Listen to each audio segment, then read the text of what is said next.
الحمد لله إني ما ضيعتش عمري. الحمد لله إني كنت رحيم بنفسي.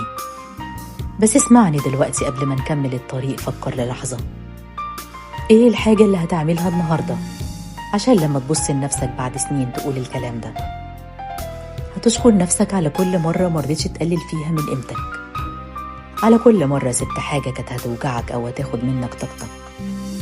هتشكر نفسك على كل مرة ضحكت حتى لو الدنيا كانت تقيلة، وعلى كل مرة سامحت حتى لو كان صعب، وعلى كل مرة أخدت خطوة صغيرة لبكرة حتى لو محدش لاحظ.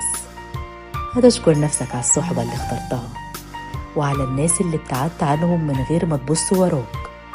هتشكر نفسك على المحاولات اللي خوفتك بس أخدتها. وكل يوم صغير هتحطه دلوقتي كلمة طيبة وقرار جديد هتبني النسخة اللي لما تبص بعد سنين تقول أنا عشت، وعشت بحب لنفسي وللي حواليا. وفي الآخر لما توصل للحظة دي وتبص وراك هتلاقي قلبك بيهمس الحمد لله إني ما ضيعتش عمري.